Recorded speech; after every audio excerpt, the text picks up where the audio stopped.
Digital Gospel.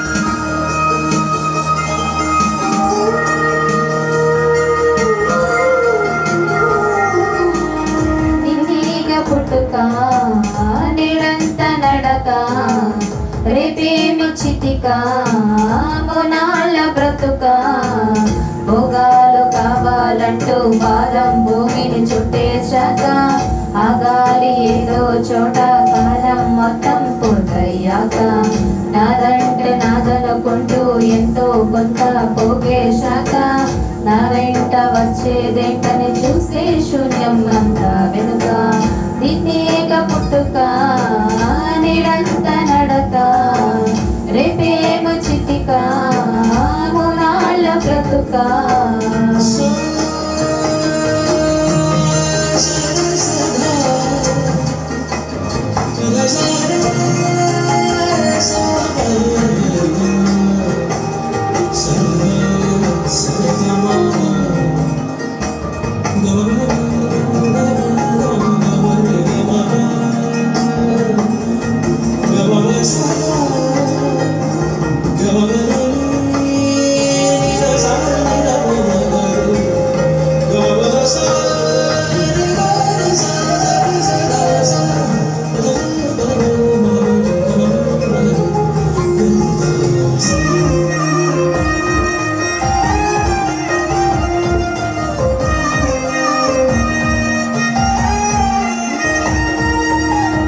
మంచుకు విరిసేటి పువ్వులు మాదిరి కాదా ఎండకు వాడాలని అవి సూచించుటలేదా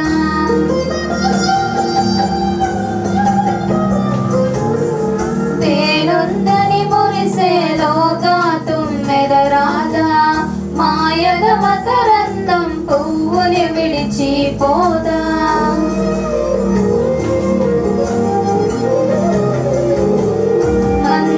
విరిసేటి పువ్వులు మాదిరి కాదా ఎండకు వాడాలని అవి సూచించుటలేదా తేనుందని మురిసేలోగా తుమ్మెదరాదా మాయగ మకరందం పువ్వుని విడిచిపోదా అందం అనుబంధం లోకంతో సంబంధం గాలికి రాలేటి పువ్వులదా ఈ చందం మాయక మనిషి నేల రాలి వెళ్ళిపోతుంటే నేగ పుట్టుక నేడంత నడక రేపేమి చితిక మునాళ్ళ బ్రతుక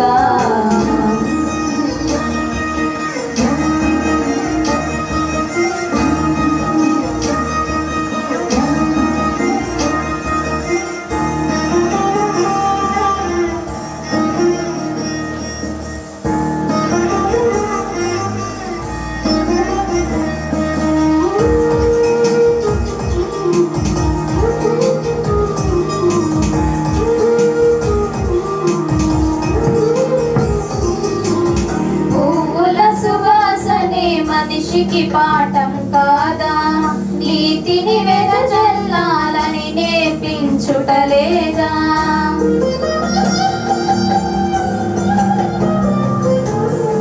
పరిమళ వాసనగా క్రీస్తు బలి కాలేదా ఆ కరుణా హృదయం నీలో ఉందా లేదా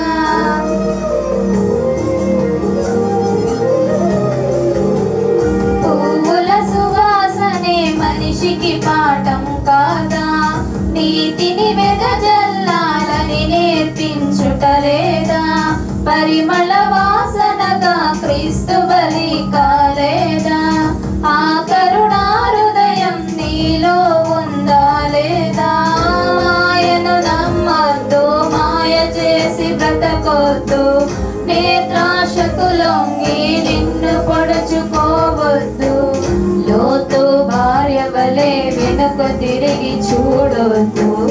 నిన్నేగా పుట్టుక నిన్నేగా పుట్టుక నేడంత నడక రేపేమి చితిక మునాళ్ళ బ్రతుక. భోగాలు కావాలంటూ పాదం భూమి చుట్టేశాక ఆగాలి ఏదో చోట కాలం మొత్తం పూర్తయ్యాక. నాదంటూ నాదనుకుంటూ ఎంతో కొంత పోగేశాక నా వెంట వచ్చేదేంటని చూస్తే శూన్యం వెనుక. నిన్నేగా పుట్టుక నీడంత నడక రేపేమ చితిక మునాళ్ళ బ్రతుక.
ట్రాన్స్ఫర్మేషన్ నుంచి గాయత్రి చదివి వినిపిస్తుంది.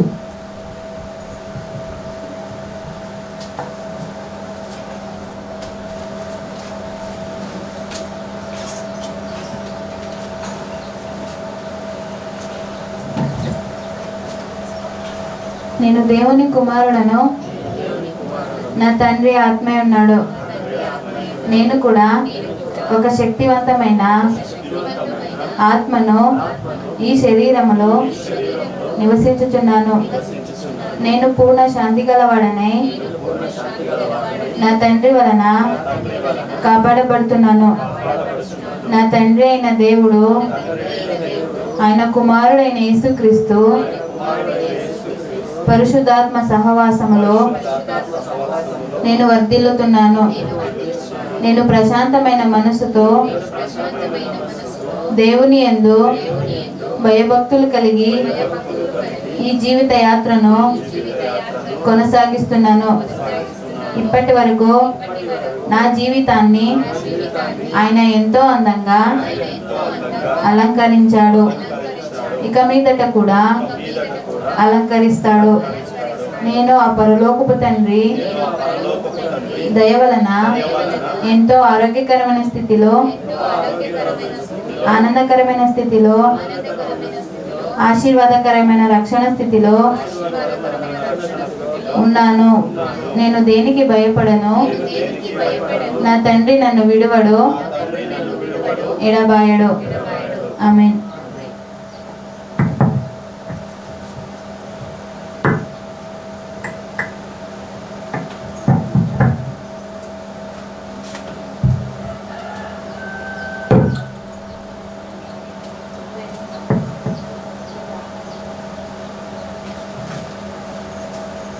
కీర్తనలు 97 పదవచనం. యెహోవాను ప్రేమించు వారులారా, చెడుతనమును అసహించుకొనుడి. తన భక్తుల ప్రాణములను ఆయన కాపాడుచున్నాడు. భక్తిహీనుల చేతుల నుండి ఆయన వారిని విడిపించును. నీతిమంతుల కొరకు వెలుగును. యథార్థ హృదయాల కొరకు ఆనందమును విత్తబడి ఉన్నవి. నీతిమంతులారా యెహోవా యందు సంతోషించుడి. ఆయన పరిశుద్ధ నామమును బట్టి ఆయనకు కృతజ్ఞతాస్తుతులు చెల్లించుడి. ఆమేన్.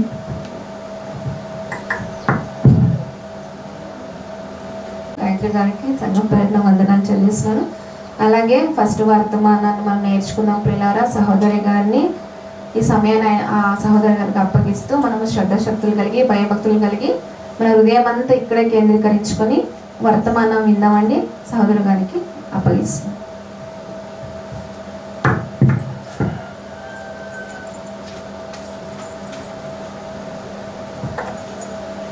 చేరి వచ్చిన నా ఆత్మీయులందరికీ ప్రభు పేరట వందనాలు చెల్లించుకుంటున్నాను. మనం ముందుగా కళ్ళు మూసుకొని దేవుని వాక్యము ధ్యానించుకుందాం ప్రియులారా. మనం కళ్ళు మూసుకొని ప్రార్థన చేసేదైతే, పరిశుద్ధుడమైన దేవ, మహోన్నతుడమైన మా కన్న తండ్రి, నీ ఘనమైన అతి శ్రేష్టమైన నీ గొప్పదైన నామానికి వేలాది స్తుతులు స్తోత్రములు చెల్లిస్తున్నాము తండ్రి. ఈ ఉదయకాలం సమయంలో దేవా, ఇదివరకు ప్రభు మమ్మల్ని ఊపిరితో ఉంచి నీ రక్షణ భాగ్యాన్ని ఇచ్చి మమ్మల్ని కాపాడుతూ రక్షిస్తూ ప్రతి ఒక అపాయంలో నుండి మమ్మల్ని తప్పిస్తున్నందుకు వందనాలు చెల్లిస్తూ తండ్రి, ఈ యొక్క వాక్య ధ్యానాన్ని ప్రభువా మీరు ఇస్తున్న ఒక మంచి లక్షణాన్ని బట్టి వందనాలు చెల్లిస్తున్నాను దేవా. మీ యొక్క ప్రియ కుమారుడు మా కోసం కల్వారి శిలువ దేవా మీరు ప్రాణం పెట్టిన విధానం బట్టి వందనాలు ప్రభువా. అవును దేవా, మీరు ఇచ్చిన యొక్క జ్ఞానాన్ని మేము ధ్యానిస్తూ మాకు నేర్పిస్తూ తండ్రి నీ పరిశుద్ధాత్మ సహాయం ద్వారా మెండైన జ్ఞానాలు తండ్రి మేము నేర్చుకోవడానికి సమయోచిత జ్ఞానాన్ని మాకు దయచేస్తారని నమ్ముచున్నాను. నేను తగ్గించుకుంటూ నీ యొక్క జ్ఞానం ద్వారా నీ పరిశుద్ధాత్మ ద్వారా తండ్రి నేను నీ యొక్క మాటలను వివరించడానికి తండ్రి శక్తితోను బలముతోను నన్ను నింపి నడిపించమని నన్ను నేను తగ్గించుకుంటూ తండ్రి నీ యొక్క నామాన్ని హెచ్చిస్తూ ప్రభువా యేసుక్రీస్తు నామములో వచ్చిన ప్రార్థన సమర్పించి విడిపోయిన మా కన్న తండ్రి ఆమేన్. మరొకసారి మీకు అందరికీ వందనాలు చెల్లించుకుంటున్నాం పిల్లరా. మనము ఈరోజు కూడా దేవుని యొక్క మాటలను మనం ధ్యానించినట్లయితే దేవుడు మనతో ఏం మాట్లాడతాడో భయభక్తులు కలిగి మనము శ్రద్ధాశక్తులు కలిగి ఇక్కడే మన మనస్సులను కేంద్రీకరించుకుంటూ దేవుడు మనతో ఏం మాట్లాడతాడో, మనం ఇంకా ఏది నేర్చుకోవాలనేది దేవుడు నేర్పిస్తాడు. కనుక మనము భయముతోనూ భక్తితోనూ మాటలు నేర్చుకోవడాన్ని నేను మనస్ఫూర్తిగా కోరుకుంటూ కీర్తనల గ్రంథంలో మొదటికి మనము చూసేదైతే కీర్తనల గ్రంథము 21వ అధ్యాయము. కీర్తనల గ్రంథము 121వ అధ్యాయము 121వ అధ్యాయము 7వ వచనం నుంచి మనం చూసేదైతే, ఏ అపాయమును రాకుండా యెహోవా నిన్ను కాపాడును, ఆయన నీ ప్రాణములను కాపాడును. మనం అనుకుంటూ ఉంటాము, నాకు దేవుడు ఏ సహాయము చేయట్లేదు, దేవుని వల్ల నేను ఎంతో బాధలు నాకు వచ్చినప్పటికీ దేవుడు ఏంటో చూస్తూనే అలాగే ఉన్నాడు, నన్ను పట్టించుకోవట్లేదు, దేవుడు నాకు సహాయం చేయట్లేదు అంటే నేను కొంతమంది అనుకోవచ్చు. కానీ మనము వెళ్తూ ఉన్న సమయంలో మనము ఇంట్లోనే ఉన్నాం కదా, ఖాళీగా మనం మనం చేసే పనుల్లో బయటకు వెళ్తూ ఉంటాము, ప్రయాణిస్తూ ఉంటాము. ఆ ప్రయాణం అంతటిలో దేవుని తోడు ఉండే ఉంటుందండి, దేవుని సహాయం ఉండే ఉంటుంది. మనం ఎన్నో ఆపదలు మనకు వస్తూ ఉంటాయి, కానీ దేవుడే తప్పిస్తూ ఉంటాడు. ఎన్నో ఆపదలు మనకు వస్తూ ఉన్నప్పటికీ ఆయన తప్పిస్తూ ఉన్నాడు. ఎందుకు తప్పిస్తున్నాడు అంటే, నీ ద్వారా దేవుడేమో కోరుతున్నాడు.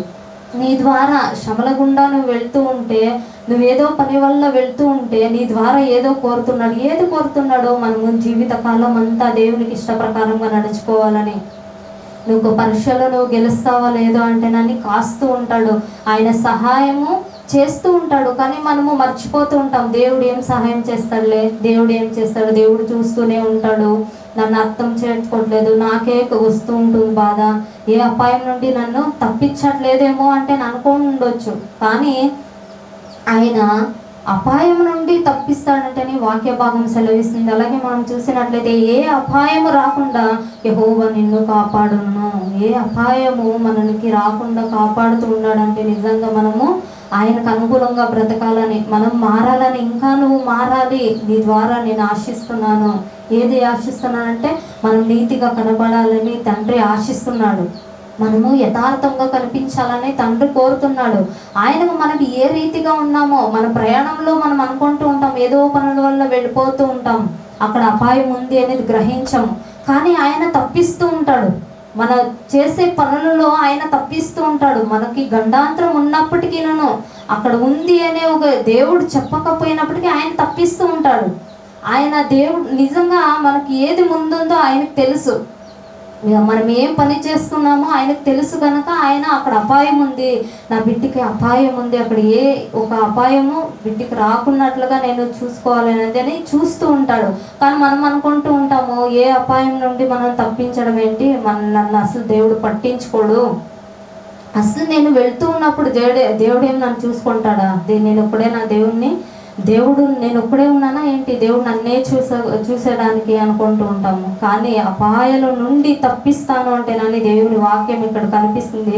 అలాగే మనము చూసేదైతే 8వ వచనము, ఇది మొదలుకొని నిరంతరము నీ రాకపోకల యందు యెహోవా నిన్ను కాపాడును. మనం వెళ్ళే దారి ఎలాంటి ఉందో ఎలా ఉంటుందో మనకు తెలియదు. మనము 2 వీలర్లో కానివ్వండి, 4 వీలర్లో కానివ్వండి వెళ్తూ ఉంటాం, అక్కడ ఏది అడ్డొస్తూ ఉంటుందో తెలీదు మనకైతే. కానీ ఎన్నో విషయాలను మనము తప్పించుకుంటున్నాము. ఎవరు తప్పిస్తూ ఉంటారు? ఒకే ఒక క్షణంలో నేను తప్పిపోయానండి, లేకపోతే నా ప్రాణాలు ఇప్పుడు ఉండేది కాదు అనుకుంటూ ఉంటాం.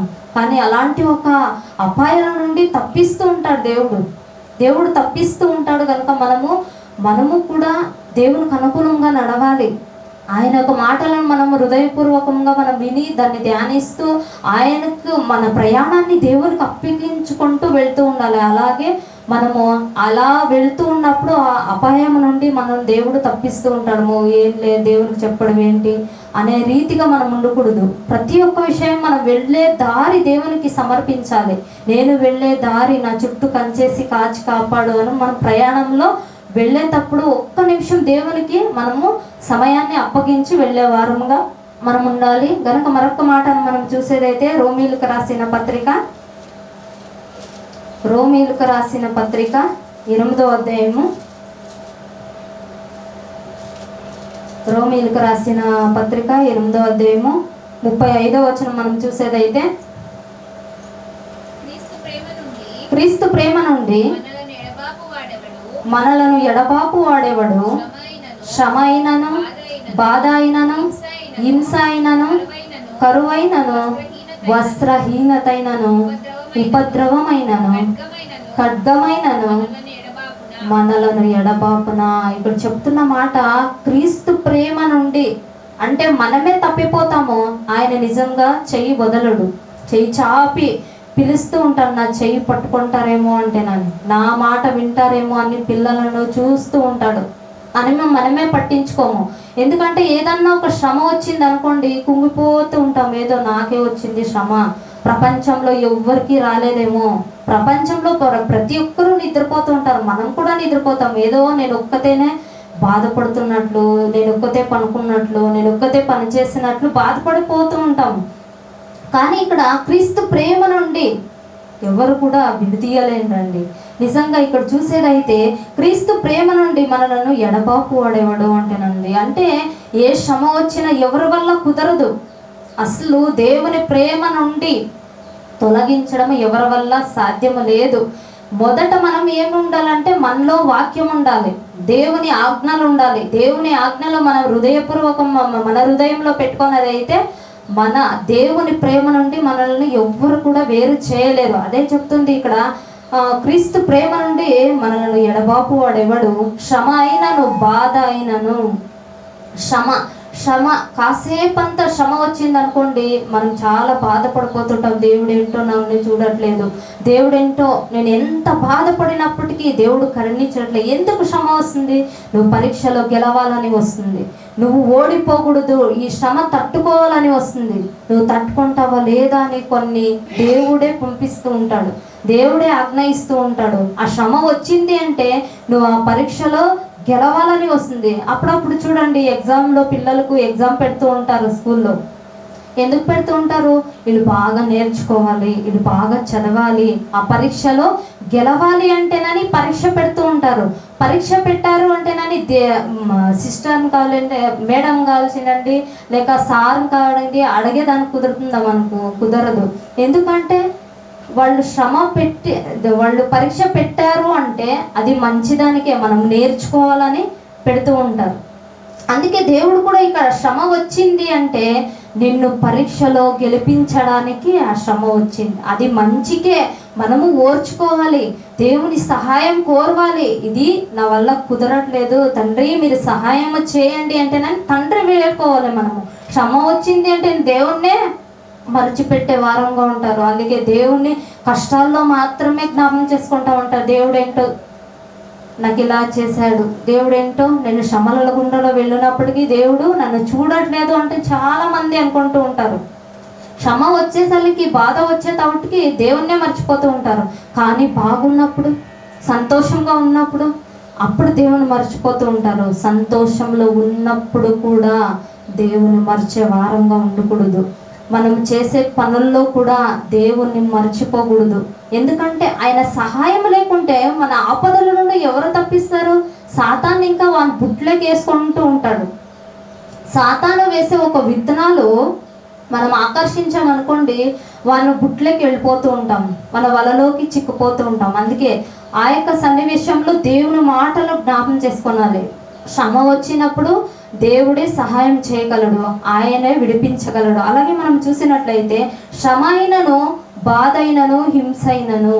అంటే బాధ వచ్చిందంటే చాలా ఒక నొప్పితో బాధపడుతుంటారు అనుకో, దేవుడు ఈ నొప్పి నుంచి ఎప్పుడు విడుదల పొందుతుందో అంటే కొంతమంది అనుకుంటారు దేవుడే సహాయం చేయాలి అంట. కొంతమంది అయితే నాకు ఈ బాధ వచ్చింది కదా, నేను దేవుని పనిలో ఉన్నాను కదా, దేవుని కోసం నేను ఏదైనా చేస్తాను కదా, నేను డబ్బులు కూడా ఖర్చు పెడుతూ ఉంటాను, దేవుడు ఎందుకు నేను ఇంత హింసలో ఇంత బాధలో నేను ఉన్నప్పటికీ దేవుడు ఎందుకు చూడట్లేదు అనుకుంటూ దేవుని విడిచిపెట్టిన వారు కూడా చాలా మంది ఉంటారు. లేదా అలాంటి అలాంటి వారుగా మనం ఉండకూడదు.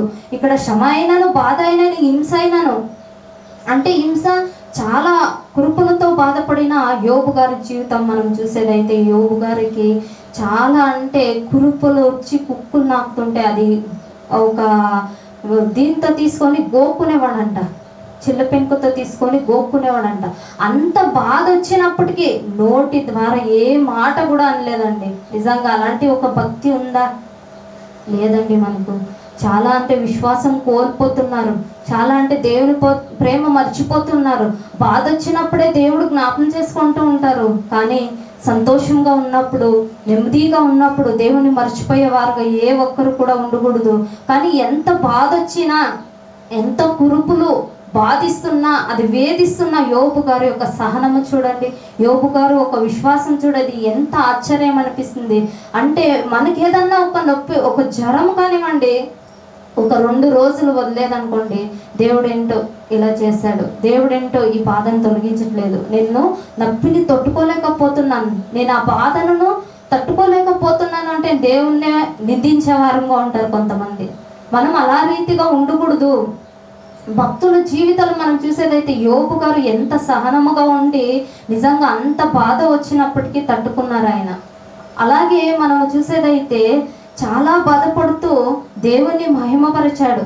నాకు ఏది ఇచ్చినానో ఆయన మాత్రం నేను దూషించాను అంటేనని భార్యతో కూడా చెప్పాడు. భార్య ఎంత నువ్వు ఇప్పుడు కూడా దేవుణ్ణి నువ్వు వదలవా, నువ్వు దూషించు, చావు అంటే చెప్పినప్పటికీ ఆ సలహా, ఆ గొప్పదైన సలహా కూడా తీసుకోలేదు.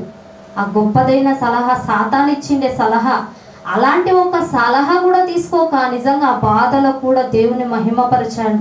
అలాంటి ఒక విశ్వాసం మనలో ఉందా లేదా గ్రహించుకోవాలని నేను కోరుకుంటూ, అలాగే మనం చూసేదైతే ఉపద్రవం, వస్త్రహీనత అయినను, వస్త్రం లేనప్పుడు కూడా నాకు లేదే అని చాలామంది అనుకుంటూ ఉంటారు. కానీ వస్త్రం ఉన్నప్పుడు లేనప్పుడు కూడా మనకు లేదే అనే బాధపడకూడదు, దేవుని సహాయం కోరాలి. తండ్రి నాకు ఈరోజు లేదు కదా, రేపు ఇస్తావని నేను నమ్ముచున్నాను, రేపు నేను ఆరోగ్యంగా ఉండగలను, మీరు ఇస్తారు, నాకు ఆరోగ్యం ఇవ్వగలరు, నాకు బాధ ఉండదు, శ్రమ ఉండదు, మీరు చాలా చక్కగా నాకు ఆరోగ్యం ఇస్తారనని మనస్ఫూర్తిగా ఎప్పుడైనా శ్రమ వచ్చినప్పుడు, బాధ వచ్చినప్పుడు మనము దేవుని సహాయం కోరే వారంగా ఉండాలి.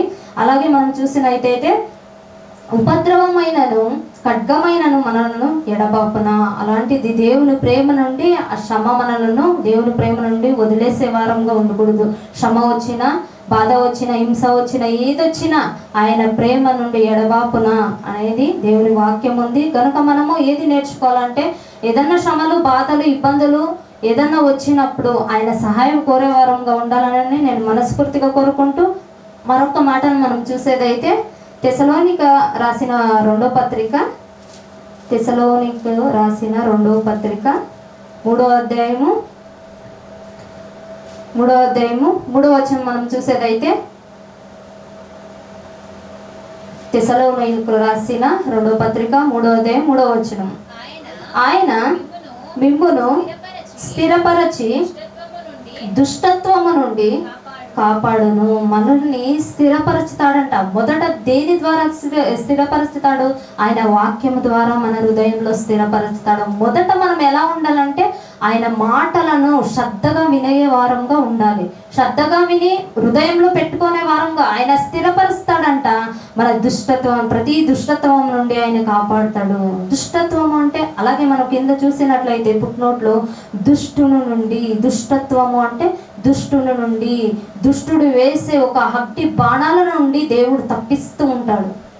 మొదట మనం ఏం నేర్చుకోవాలంటే ఆయన సహాయం కోరే వారంగా ఉండాలి.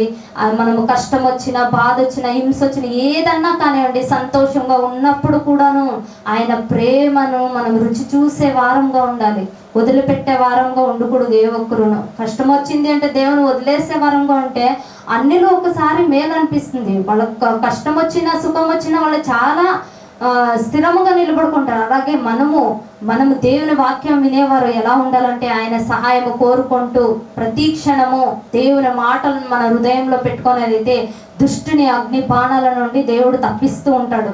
దుష్టత్వము నుండి ఆయన కాపాడుతూ ఉంటాడు. అలాంటి వారంగా మనం ఉండాలి. మనము మరొక మాటను మనం చూసేదైతే సామెతల గ్రంథంలో ఆ యొక్క అగ్ని బాణముల నుండి మనల్ని తప్పించాలంటే మొదట మనము ఎలా ఉండాలి, ఏ యొక్క జ్ఞానాన్ని మనం పొందుకుంటే మనం దేవునికి ఒక అపాయం నుండి దేవుడు మనల్ని తప్పిస్తూ ఉంటాడు అనే ఒక మాటను మనం చూసుకుందాము. సామెతల గ్రంథము 3వ అధ్యాయము 21వ వచనం మనం చూసేదైతే, సామెతల గ్రంథము 3వ అధ్యాయము 21వ వచనం, నా కుమారుడా లెస్సైన జ్ఞానమును వివేచనను భద్రము చేసుకొనుము, వాటిని నీ కన్నుల ఎదుట నుండి తొలగిపోనీయకుము. దేవుడు చెప్తున్న మాట, నా కుమారుడా, నా కుమార్తె, లెస్సైన జ్ఞానమును వివేచనను మొదట కాపాడుకో, దాన్ని స్థిరపరచుకో, దాన్ని మొదట నువ్వు ఉంచుకో. లెస్సైన జ్ఞానం ఎక్కడ దొరుకుతుందండి? ఏదన్నా ఒక కొట్టులో దొరుకుతుందా? కొట్టు అంటే ఒక అంగడిలో డబ్బిస్తే దొరుకుతుందండి. అది ఒక 10,000 20,000 ఇస్తే డబ్బిస్తే దొరుకుతుందా? దొరకదండి. దేవుని యొద్ద జ్ఞానం ఉంది. దేవుని యొద్ద మనము ఆయన పాదాల చెంత కూర్చొని నేర్చుకుంటే ఆయన నేర్పిస్తాడు. మనము వాక్యాన్ని ధ్యానించుకున్నట్ల సైడ్కి పెట్టేసాం అనుకోండి, దేవుని జ్ఞానం ఎలా తెలుసుకోలేము. లెస్సైన జ్ఞానము ఎవరి దగ్గర ఉంటుంది? దేవుని దగ్గర ఉంటుంది. ఆయన పాదాల చెంత ఉంటుంది. మనం మోకరించి ఆయనను అడగాలి, లెస్సైన జ్ఞానము నాకు దయచేయం ప్రభా, ఈ లోకంలో నువ్వు ఒక సాతాను వేసే ఎలల నుండి నేను విడిపించబడాలంటే నీ యొక్క జ్ఞానాన్ని నాకు నేర్పించు అంటే మనము అడగాలి, గోజాడాలి. మన ప్రతి ఒక్కటి ఈ లోకంలో ఎలా ఉండాలి, నాకు అది కావాలి ఇది కావాలి అంటే నేను అడుగుతూ ఉంటాం. నాకు పెద్ద ఇల్లు కావాలి, నాకు ఆ వస్త్రం కావాలి, నాకు ఈ బంగారం కావాలి, నాకు ఇలా ఉండాలి అంటే నేను అన్నీ అడుగుతుంటాం. దేవుని జ్ఞానాన్ని కావాలంటే నేను అడిగేవారు ఉన్నారా? చాలా వరకు కొరువైపోయింది ప్రియులారా. నిజంగా ఒక విశ్వాసికి ఉండే ఒక లక్షణం ఏంటంటే దేవుని యొక్క జ్ఞానాన్ని, తండ్రి నిన్ను పొందుకోవాలి, నన్ను స్థిరపరచు, నీ శక్తి ద్వారా నన్ను స్థిరపరచు, నన్ను బలపరచు, నేను కుంగిపోక సాతానికి లోబడక నీ యొక్క వాక్యానికి నేను లొంగే రీతిగా, నీ వాక్యానికి నేను విధేయత ఇచ్చే రీతిగా నాకు వివేకము నేర్పించు అంట దేవుని అడగాల మనము. లెస్సైన జ్ఞానము నా కుమారుడా, అందుకే చెప్తున్న మాట ఇక్కడ దేవుడు చెప్తున్న మాట, నా కుమారుడా లెస్సైన జ్ఞానమును వివేచనను భద్రము చేసుకొనుము. మనం ఏదేదో సంపాదించి డబ్బులు కానివ్వండి ఏదేదో సంపాదించి భద్రం చేసుకుంటూ ఉంటాం. కానీ దేవుని జ్ఞానాన్ని మొదట మనము దేవుని జ్ఞానాన్ని సంపాదించుకోవాలి. ఆయన జ్ఞానాన్ని సంపాదించుకుంటే మనం ప్రతి ఒక అపాయముల గుండా మనము వెళ్ళినప్పుడు దేవుడే తప్పిస్తూ ఉంటాడు. నా మాట వింటూ ఉంటుంది నా కుమార్తె కానివ్వండి, నా కుమారుడు కానివ్వండి, ఈమె ద్వారా నేను మహిమపరచబడాలి, దేవుడు తప్పిస్తూ ఉంటాడు. మనమే దేవుని మాటలను సైడ్కి పెట్టేసాం అనుకోండి, దేవుడు ఎలా తప్పిస్తూ ఉంటాడు? తప్పియాడు. అందుకే సాతాను వలలో చిక్కిపోక మనము స్థిరముగా నిలబడాలంటే ఆయన జ్ఞానాన్ని మనం పొందుకునే వారంగా ఉండాలి. అలాగే మనం చూసినట్లయితే 22వ వచనము, అవి నీకు జీవముగాను నీ మెడకు అలంకరముగాను ఉండును. చాలా వరకు మెడలోకి అందమైన ఒక రీతిగా చైన్ కానివ్వండి వేసుకుంటూ ఉంటారు. కానీ వేసుకోవాలంట అలంకారముగా, మన కంఠభూషణముకు మెడకు అలంకారముగా వేసుకోవాలంట. అంటే మన దేవుడు, మనం ఏదన్నా మాట్లాడామనుకోండి, దేవుని మాటలుగా బోధించే వారంగా, బుద్ధి మాటలుగా చెప్పేవారంగా. కొంతమందికి చూడండి, బుద్ధి మాటలు చెప్పండి, వాళ్ళు అసలు బయటే ఉండరు. ఎందుకు ఉండరు అంటే అది నచ్చదు. ఏదన్నా వాళ్ళకి జబర్దస్త్ మాటలు చెప్తూ ఉంటే కాసేపు అంతా వింటూ ఉంటారు. కానీ మంచి మాటలు, దేవుని మాటలు, ఇలా ఉంది ఇలా నడుచుకోండి అంటే చెప్తే అది అసలు వినరు. కానీ మనము ఏది నేర్చుకోవాలంటే దేవుని మాటలనే నేర్చుకోవాలి, దేవుని మాటలే బోధించే వారంగా ఉండాలి. లెస్సైన జ్ఞానము మనము నేర్చుకోవాలి. అలాగే మనము చూసినట్లయితే నీ మెడకు అలంకారముగా ఉండును అంటే మెడకు వేసుకోవాలి దేవుని యొక్క మాటలను, మనం స్థిరోధారముగా వేసుకోవాలి అంట. ఆ రీతిగా మనం ఉండాలి అంటే దేవుని మాటలు చాలా వింటూ మన హృదయంలో పెట్టుకోవాలి. అలాగే మనం చూసినట్లయితే అప్పుడు నీ మార్గమును నీవు సురక్షితముగా నడిచెదవు, నీ పాదములు ఎప్పుడు నువ్వు తొట్టిల్లదు. మనము ఒక్కొక్కసారి వెళ్తూ ఉన్నప్పుడు తొట్టిల్లిపోతూ ఉంటాము, ఏదో ఒక ప్రయాణంలో యాక్సిడెంట్లు అది అయిపోతూ ఉంటాము. ఎందుకంటే దేవుని జ్ఞానంతో వాళ్ళు ఉండరు. సాతాన ఆలోచనలతో ఎప్పుడు చూసినా డబల్ డైలాగులు మాట్లాడుకుంటూ దేవుని మాటలు సైడ్ పెట్టేసి వెళ్ళిపోతూ ఉంటారు. అలాగే ఆ యొక్క జ్ఞానం ద్వారా వెళ్తూ ఉంటారు, సాతాన ఒక జ్ఞానం ద్వారా. అప్పుడు ఏదో ఒక ఎడవాటు అయిపోతూ ఉంటుంది.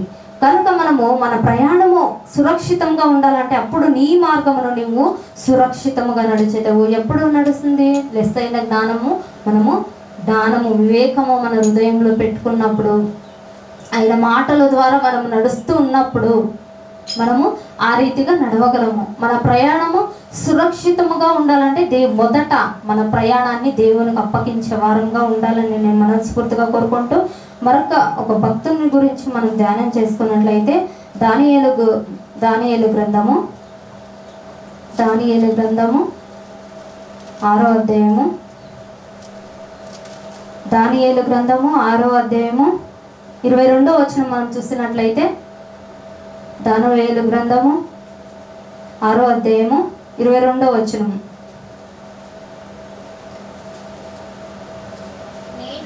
నేను నా దేవుని దృష్టికి నిర్దోషినిగా కనబడితిని గనుక ఆయన తన దూతనంపించి సింహముల నాకు ఏ హానియు చేయకుండా నాకి నోళ్ళు మూయించెను. సారీనండి. అంటే దేవుని దృష్టికి ఎలా కనిపిస్తున్నాడు దానియేలు గారు? దేవుని దృష్టికి నిర్దోషిగా, అంటే నిర్దోషిగా, ఏ పాపము చేయక ఆయన దృష్టికి నిర్దోషిగా కనిపిస్తున్నాడు దానియేలు. అంటే ఏ ఒక్క తప్పిదము మాట్లాడక ఆయనకు అనుగుణంగా నడుస్తున్నాడు. మొదట ఆయన జ్ఞానాన్ని, ఒక ఆజ్ఞలను అనుసరిస్తూ ఉన్నాడు దానియేలు. అందుకే సింహముల నోట నుండి తప్పిస్తూ ఉన్నాడు. అంటే మనం అనుకుంటున్నాం ఏదన్నా ఒక దీంట్లో మనల్ని అలాగే వేసారనుకోండి, దేవుడేంటో, దేవుని నేను పని చేస్తూ ఉన్నాను, దేవుని ఒక పనిలో నేను భాగం తీసుకుంటూ ఉన్నాను, డబ్బులు కూడా కూడబెడుతూ ఉన్నాను, డబ్బులు కూడా ఖర్చు చేసి భోజనాలు కూడా వేపిస్తున్నాను, అయినప్పటికీ నన్నేంటో ఈ స్థితిలో ఉంచాడు, నన్నేంటో ఇక బాధల్లో సింహముల నోటికి ఇచ్చేసాడు అంటేనని అనుకుంటూ ఉంటాము. కానీ ఆ యొక్క ఏ ఆలోచనలు కూడా రానిలేదండి దానియేలు గారు. నిజంగా దానియేలు గారికి ఉండే ఒక జ్ఞానాన్ని, నిజంగా దేవుడిచ్చిన ఒక జ్ఞానాన్ని పొందుకున్నాడు. మనం చూసినట్లయితే నేను దేవుని దృష్టికి నిర్దోషిగా కనబడి తిని, ఆయన దృష్టికి ఎలా కనబడాలంట? నిర్దోషిగా. అందుకే దేవుడిని తప్పించాడు, సింహముల నోట నుండి దానియేలుని తప్పించాడు. మొదట ఆయన ఒక మాట విన్నాడు గనకనే సింహముల నోట నుండి తప్పించాడు. నీ ద్వారా ఇంకా పని ఉంది, నీ ద్వారా ఇంకా ఏదో పని ఉంది, నిన్ను తప్పిస్తాను అంటేనని తప్పించాడు. ఆ సింహముల నోట నుండి పడుకున్నట్ల ఆ గృహలోకి వెళ్ళేటప్పుడు నిజంగా సింహాలు ఆకలికొని ఉంటాయి, కానీ అక్కడ ఆహారం ఉన్నప్పటికీనూ అవి తినకుండా ఉండాలి అంటే దేవుడు దేవదూతను పంపించి ఆ నోటికి బీగ వేశాడు. అక్కడ ఆహారం ఉంది, తినలేదు, ఎందుకంటే దేవదూత ఉంది అక్కడ, తినలేదు, తినడం కుదరదు. అలాంటి ఒక పరిస్థితిలో మనం ఉంటే నిజంగా భయపడుతుంటాము, మనమైతే దేవుని దూషించే వారంగా ఉంటాము. కానీ దానియేలు ఏం చేశాడంటే ప్రార్థన మాత్రమే చేశాడు. ప్రార్థన మాత్రమే చేసి దేవునికి ఇష్టమైన రీతిగా నడుచుకున్నాడు కనుక దానియేలుని సింహముల నోట నుండి తప్పించాడు. మనము శ్రమ వచ్చిందనుకోండి కృంగిపోతూ ఉంటాము, ఏదన్నా బాధ వచ్చిందనుకోండి తట్టుకోలేము, దేవుడేంటో ఇలా చేశాడు, దేవుడేంటో ఈ కష్టం తెచ్చిపెట్టాడు అనుకుంటుంటాము. ఏ ఒక్కరు శ్రమ వచ్చినా కుంగిపోకున్నట్లు, శ్రమ వచ్చినప్పుడు, బాధ వచ్చినట్లు, ఇంకా ఏదన్నా చాలా తట్టుకోలేని పరిస్థితిలో ఉంటే నిజంగా దేవునికి అప్పగించే వారంగా ఉండాలి, దేవుని మహిమ పెంచే వారంగా మనం ఉండాలని నేను మనస్ఫూర్తిగా కోరుకుంటూ ఈ మాటలు నేను ముగిస్తున్నాను.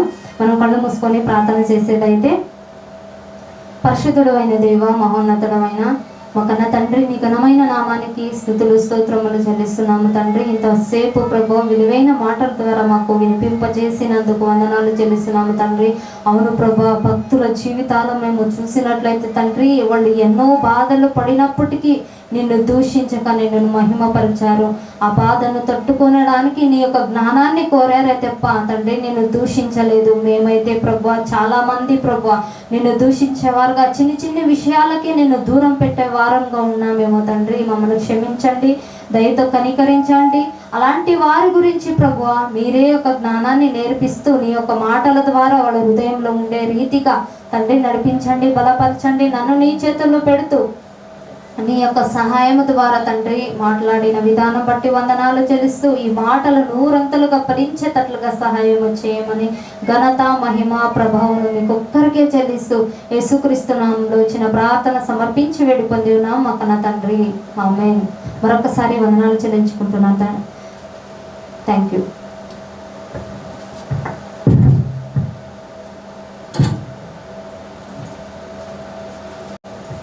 ఇంతవరకు ఎన్నో విలువైన మాటలు మనకు సహోదరు గారు నేర్పించారండి.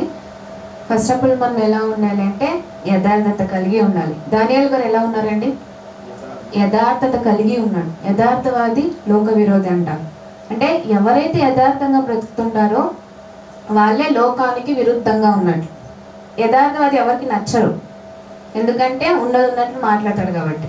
ఈ సంఘంలో కూడా ఉన్నది ఉన్నట్లుగా మాట్లాడుతున్నారు కాబట్టి చాలామంది ఈ సంఘానికి దూరంగా ఉంటున్నారు పిల్లలు. కనుక ఎన్నో విలువైన మాటలు మనకి ఈ సంఘంలో వినిపిస్తూ ఉంటాయి. కనుక మనం అలాంటి ఏదైతే మనకి విలువైన మాటలు నేర్పిస్తూ ఉంటారో ఆ మాటలు మనం చక్కగా మన హృదయంలో ఉంచుకొని దాని ప్రకారంగా మనం జీవించాలి. యథార్థంగా ఉండాలంటే దేవుని ప్రేమకు మనకు మధ్యలో ఒకటి ఉంటుంది, దాన్ని విడిచిపెట్టేసేయాలి. అదే పాపం. ఆయన ప్రేమకు మనకు ఏ అడ్డు ఉండకూడదు. ఆ అడ్డు అనేది ఉంటే అడ్డు అనేదాన్ని పాపం అంటారు. ఆ పాపం లేకపోతే మనము దేవుని ప్రేమను ఎలా అయినా పొందుకోవచ్చు. కనుక ప్రజలు ఇంతవరకు ఎన్నో విలువైన మాటలు సహోదరు గారు నేర్పించినందుకు సంఘం తరఫున ఆయనకు వందనాలు చెల్లిస్తున్నాను. అలాగే ఒక పాట పాడుకుందామండి.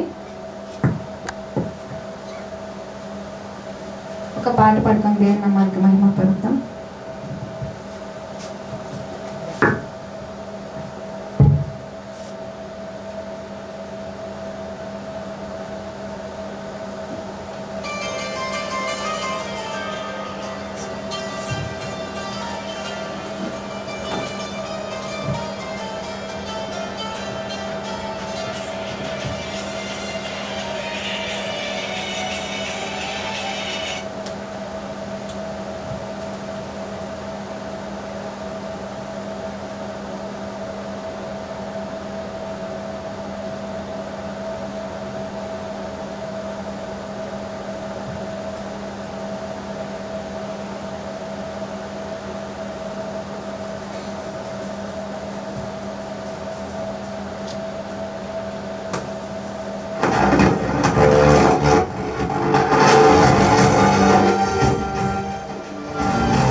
నలిగి నీ వైపు చూశాను. తల్లివై తండ్రివై నన్నాడుతున్నావు. విరిగి నలిగి నీ వైపు చూశాను. తల్లివై తండ్రివై నన్నాడుకున్నావు. యేసయ్యా యేసయ్యా ఏ అడ్డు వద్దయ్యా, నీ ప్రేమకు నాలో సరిహద్దులు లేవయ్యా. యేసయ్యా యేసయ్యా ఏ అడ్డు వద్దయ్యా, నీ ప్రేమకు నాలో సరిహద్దులు లేవయ్యా.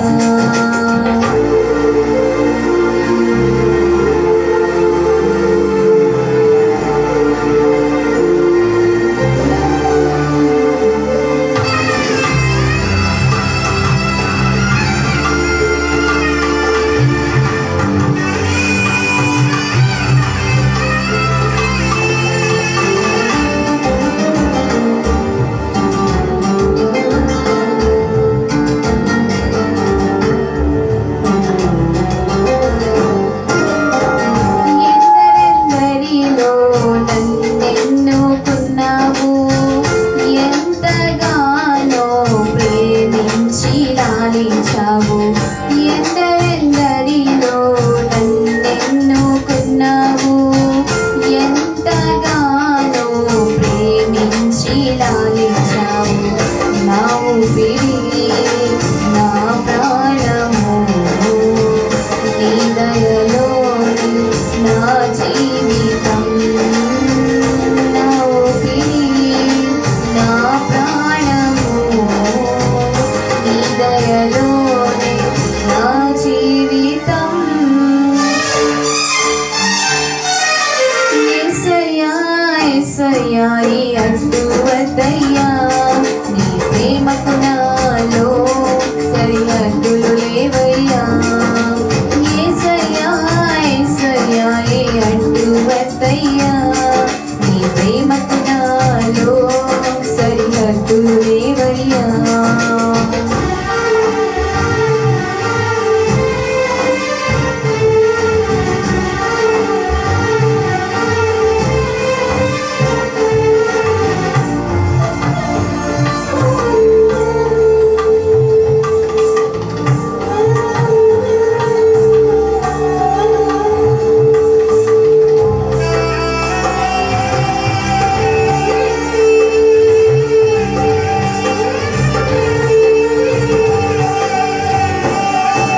ప్రత్యేకమైన సమయంలో మనం వచ్చాం కనుక ఈ మాటలు దేవుని మాటలుగా బోధించడానికి అన్నయ్య గారికి సమయాన్ని అప్పగిస్తాం. ప్రతి ఒక్కరూ శ్రద్ధ శక్తులు కలిగి విందామండి.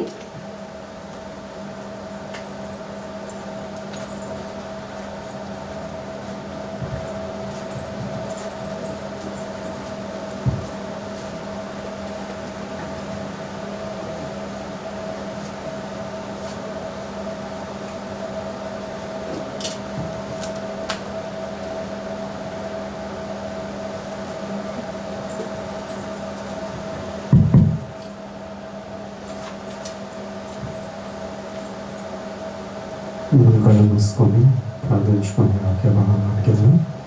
పరిశుద్ధుడు మహాపరిశుద్ధుడు మా కన్న తండ్రి, మీ ఘనమైన మహోన్నతమైన సర్వోన్నతమైన మనకు కోటి స్తోత్రంలో వందనాలు చెల్లిస్తున్నాం ప్రభువా. మా హృదయములో మా ఆలోచన ఎరిగిన దేవుడు తండ్రి,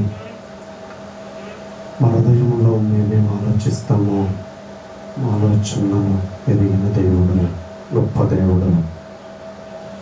మా హృదయాలోచన తండ్రి నెక్స్ట్ మినిట్ ఏమొస్తుందో మాకు తెలియదు, కానీ అది కూడా ఎరిగిన దేవుడు మీరే కనుక గొప్ప దేవుణ్ణి ఆరాధించుకునే మహాభాగ్యాన్ని మాకు ఇచ్చారు కనుక మాకు ఈ అవకాశాన్ని ఇచ్చి ఈ రీతిగా కూడుకొని సంగముగా కూడుకొని ఈ మాటలు ధ్యానించడానికి, ఈ మాటల్లో ఉన్నటువంటి అర్థాలను మాకు ప్రయోజనకరంగా మేము గ్రహించుకొని మీకు ఇష్టలుగా జీవించడానికి తండ్రి మమ్మల్ని నడిపించిన, మమ్మల్ని కనికరించిన, మమ్మల్ని క్షమించిన తండ్రి, మా తప్పులన్నీ మన్నించి మాకు ఈ మరొక అవకాశాన్ని ఇచ్చిన దేవాది దేవుడు కనుక నీకు వందనాలు చెల్లిస్తున్నాము, కృతజ్ఞతాస్తుతులు చెల్లిస్తున్నాము, సాష్టాంగ పడి నీకు నమస్కారం చేస్తున్నాం ప్రభువా. తండ్రి మరింత లోతులోనికి తండ్రి మమ్మల్ని నడిపించండి. ఇంతవరకు సహోదరిని నిలబెట్టుకొని సహోదరి ద్వారా మీరు ఎంతో గొప్పదైన మాటలను తండ్రి, మీ భావాలు చేసిన మేలులు తండ్రి, మీరు దేన్ని ఇష్టపడతారో, భక్తుల్ని ఏ రీతిగా ఉండాలని మీరు కోరుకుంటారో, ఏ రీతిగా ఉంటే ఎటువంటి అపాయములు వారికి కలిగినప్పటికీ కూడా మీరు వాటిని తప్పిస్తారో అన్న జ్ఞానాన్ని మాకు వివరించే విధముగా సహోదరుని మీరు బలపరిచారు.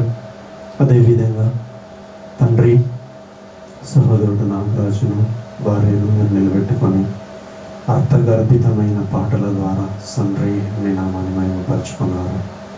తండ్రి ఆత్మీయమైన పాటల ద్వారా, మమ్మల్ని బలపరిచేటువంటి పాటల ద్వారా తండ్రి మీరు ఏది ఇష్టపడతారో అది పాటల్లో తండ్రి రాయబడి ఉండగా వాటిని పాడి తండ్రి నామాన్ని మహిమపరిచే విధముగా సహాయం చేశారు.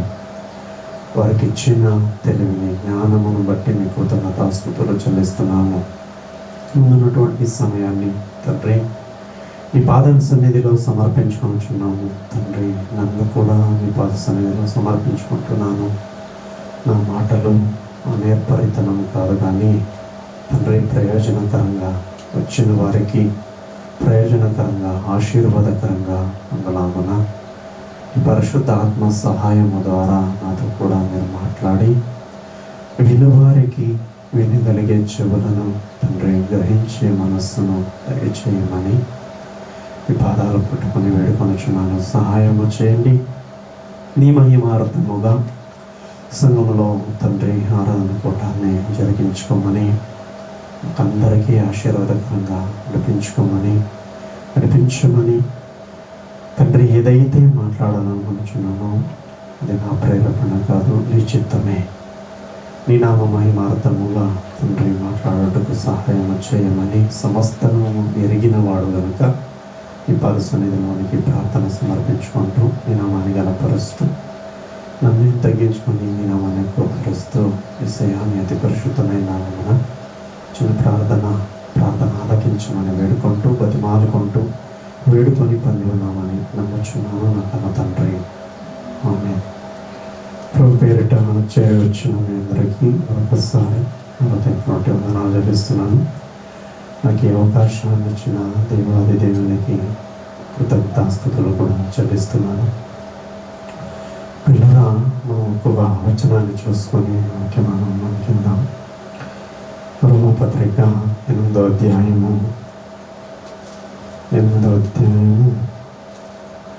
35వ వచనములో పౌలు గారు ఒక మాట చెబుతూ ఇక్కడ ఒక క్వశ్చన్ మార్క్ వేశాడు.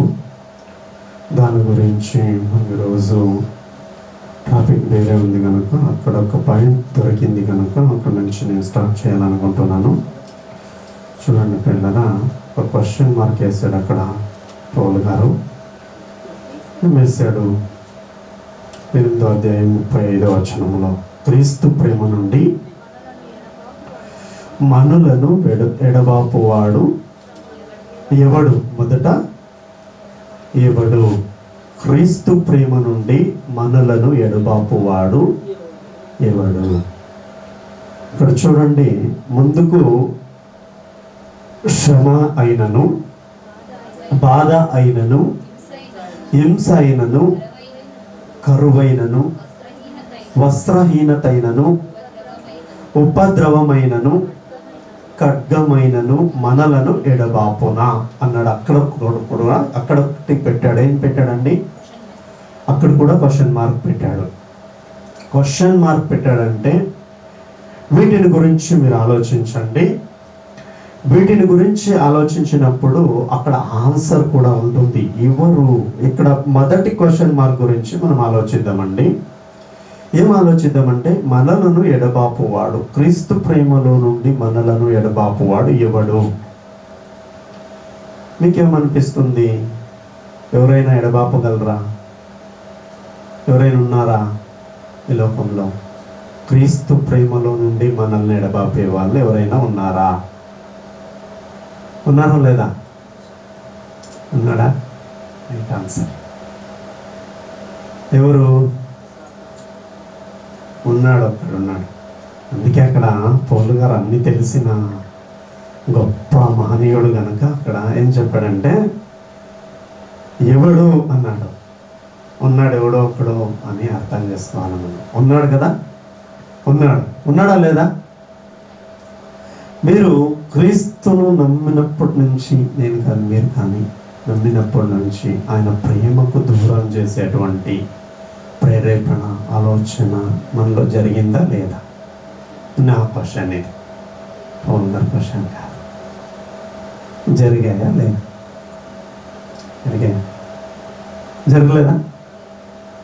ఏమండి, మీకు జరిగిందా లేదా? ఎన్నుకున్న వారికి జరగలేదా?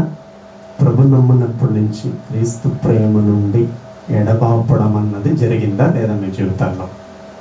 జరిగాయి కదా? జరిగాయి లేదా? జరిగింది. ఎవడో ఒకడు ఉన్నాడు కాబట్టి అది జరిగింది. అందుకే పేతురు గారు ఒక మాట చెప్తారండి. పేతురు గారు రాసినటువంటి మొదటి పత్రికలో ఒక మాట చెప్తారు, చూడండి. దాన్ని గ్రహించకపోతే ఎడబాపుతాం, తప్పకుండా దూరం కూడా అవుతాం దేవునికి. దీన్ని గ్రహించకపోతే మనం దూరం కూడా అవుతాం. 5వ అధ్యాయం పేతురు గారు రాసినటువంటి మొదటి పత్రిక 5వ అధ్యాయం 8వ వచనం నుండి 6వ వచనం నుండి చదవము. దేవుడు తగిన సమయమందు మిమ్మును హెచ్చించున్నట్లు ఆయన బలిష్టమైన చేతి కింద దీన మనస్సుకులై ఉండు. చాలా మందికి ఈ దీన మనస్సు ఉండాలండి. అబ్జర్వ్ చేస్తున్నారా? ప్రభుని నమ్మగానే ఏదైపోతుందో తెలియదు కానీ ఖడ్గము, ఉపద్రవము, బాధలు, హింసలు వీటన్నిటినీ దేవుడు దూరపరిచేసరికి ఏదో ఒక జీవపు డంబము క్రైస్తవులు వచ్చేస్తుందేమో కానీ ఈ అణకువ పనకువ ఉండదండి. మన లాంగ్వేజ్లో అణకువ పనకువ అంటారు కదా. ఏమంటారు సామాన్యంగా? అణకువ పనకువ ఉండదురా నీకు అంటారు. కరెక్టేనా? మన కొన్ని దేవుడు తప్పించేసరికి ఏమైపోతుందంటే అవన్నిటికీ దూరం అయిపోయి దేవుడికి కూడా దూరం అయిపోతూ ఉంటాం మనం. ఎందువల్ల అంటే మన చుట్టూ ఒకడు తిరుగుతూ ఉంటాడు, ఆ ప్రేమకు మనల్ని దూరం చేస్తాడు అన్న విషయాన్ని మనం మర్చిపోతూ ఉంటాం. కాబట్టి ఖచ్చితంగా మనం ఏమైపోతాం, వీటన్నిటికీ దూరం అవుతూ ఉంటాం. చదువు మనం 7వ వచనము. ఆయన మిమ్మును గురించి చింతించుచున్నాడు గనుక మీ చింత యావత్తు ఆయన మీద వేయుడి, నిర్భరమైన బుద్ధి గలవారై మెలకువగా ఉండుడి. క్రైస్తవులు చేయకపోయే పెద్ద పొరపాటు ఇదే. పెద్ద పొరపాటు ఏంటంటే మెలకువగా ఉండరు. మెలకువగా ఉండరు. ఏ విషయంలోనైనా మెలకు అవసరమా లేదండి? మనిషికి అవసరమే కదా. ఎక్కడో ఒక జాగాలో పనుకొని ఉంటాం, పక్కలో ఏదో ఒక చల్లగా చేయి తగులుతుంది. ఎక్కడో పనుకుంటాం, చల్లగా ఏదో ఒకటి తగిలినప్పుడు మెలకు లేకపోతే ఏమవుతుందండి? ఏమవుతుంది? ఏదో ఒకటి వచ్చి ఉంటుంది. అది రాదు, కనబడలేదు. చాలా సామాన్యంగా మన ఇంట్లో ఎవరికి కనబడలేదు, చల్లగా కనబడుతుంది. మెలకు లేదనుకుంటే ఏమవుతుందండి? అది ఏదో చేసి వెళ్ళిపోతుంది. మెలకు గురించి నేను చెప్తున్నాను. దేవుని విషయాల్లో దేవుని మాటలు మన జ్ఞాపకంలోకి లేకపోతే మనం తప్పిపోయే ప్రమాదం ఉంది. క్రీస్తు ప్రేమ నుండి. దేని నుండి? క్రీస్తు ప్రేమ నుండి. సింహాల బోనుల్లో పొడిన వ్యక్తి బ్రతికొస్తాడంటారా? బ్రతికొస్తాడా? వస్తాడా? ఎవరు కూడా నమ్మరండి. మన ఊహకు అందనటువంటి ఆలోచన దేవుడు మనకు నేర్పించాడు. ఈరోజు సింహాల గృహాల్లో పడిన వ్యక్తి ఏదైనా కావచ్చు, వదులుతాడు. వదులుతుందా? వదులుతుందండి? సింహాలు వదులుతాయా? బయటకు మనిషిని వదిలేస్తాయా? వదలు, తినేస్తాయి. మరి అక్కడ ఏం కారణం అండి? దానియాలు బయటకు రావడానికి కారణం ఏంటి? యథార్థత, నిర్దోషి. ఆయన నిర్దోషి గనుక బయటకు వచ్చాడు. రాజు వెళ్ళగానే, రాజు తెలుసు బతికింటాడని, వెళ్ళగానే ఏమంటాడు దానియాలతో? నువ్వు నిత్యము కొలిచే దేవుడు నిన్ను సజీవునిగా ఉంచాడని నమ్ముచున్నాను. దానిలో ఉన్నావా లేదా అన్నాడు. నిర్దోషి చాలా దేవునికి చాలా ఇష్టడు. నిర్దోషులు అంటే దేవునికి చాలా ఇష్టం. చదవండి అలాగే 8వ వచనం చదవను. నిర్భరమైన బుద్ధి గలవారై మెలకువగా ఉండుడి. ఆ మెలకువ లేకపోతే, మనం నిర్దోషులుగా ఉండడానికి మెలకువ లేకపోతే మనం కాపాడబడము. ఇక్కడ కాపాడబడుతూ ఉంటాం కానీ నిత్య రాజ్యంలో మనము కనబడము. నిత్య జీవితాన్ని మనము స్వతంత్రించుకోము.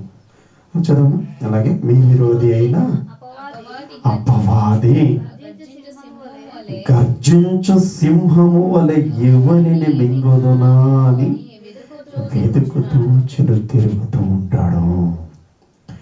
ఎవరిని మింగుదునా అని అపవాది తిరుగుతూ ఉంటాడు. వాడు చాలా దాన్ని తప్పించడానికి క్రీస్తు ప్రేమ నుండి తప్పించినాడు. యామరితే తప్పించేస్తాడండి. యామరితే తప్పించేస్తాడు. అందుకే మెలకువగా ఉండుడి, మెలకువగా ఉండుడి. ఎంతమంది మెలకువగా ఉన్నారండి? ఉన్నారా? మీరంతా మెలకువగా ఉన్నారా? ఉండకపోతే ప్రమాదమే. ఉండకపోతే ఖచ్చితంగా ప్రమాదమే. మెలకువ మనలో ఉండాలి, తప్పనిసరిగా ఉండాలి. ఏ మెలకువ అంటే ఏంటండి? మనలో మనకి ఏంటి మెలకువ? మీ ఏంటి మెలకువ? ఏంటి మెలకువ? దేని గురించి ఆలోచిస్తే మనం మెలకువగా ఉండొచ్చు. ఏదో ఒక పని దేవుడు చేయకూడదని చెప్పాడు, ఎదురుగా దాన్ని పెట్టాడు. ఎవరు పెడతారండి? ఎవరు పెడతారు? సాతాను. మన పనేంటి? విశ్వాసుల పట్ల వాని పని ఏంటి? సాతాను పని ఏంటి? ఎవరిని మింగేతున్నా వెతుకుతూ ఎవరు చోటిస్తారా అని కాస్తూ తిరుగుతూ ఉంటాడు సాతాను. తిరుగుతాడా లేదా? ఖచ్చితంగా తిరుగుతూ ఉంటాడు. ఎవరు చోటిస్తారో వారిని మింగేస్తారు. ఎవరిలో అయితే మెలకువ లేదో వారిని మింగేస్తారు. మెలకు అంటే ఏంటి? ఏదో ఒకటి పెట్టాడు ముందు. ఏం పెట్టాడు? ఫ్రెండ్స్ జట్లో ఏదో పార్టీ పెట్టాడు అనుకోండి.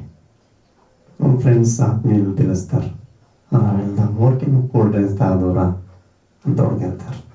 ముందేం పెట్టారు? బాటిలన్నీ పెట్టుకుని తాగుతున్నారు. మెలకు ఉన్న వ్యక్తి అయితే ఏం చేస్తాను? మెలకు ఉన్న వ్యక్తి ఏం చేస్తాడండి? గుర్తొచ్చి తాగడం మానేస్తారు. దేవుని మాటలు ఏంటి? తాగకూడదు అనడానికి దేవుని మాటలు ఏంటి?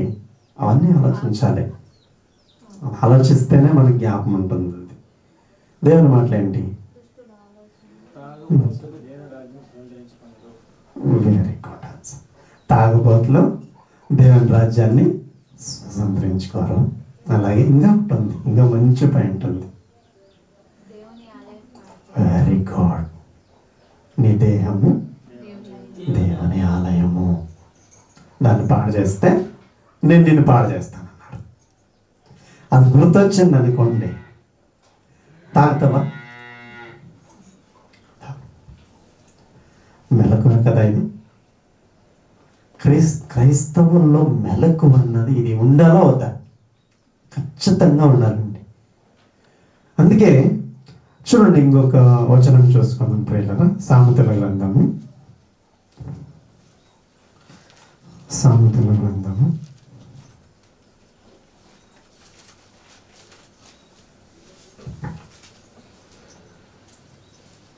6వ అధ్యాయము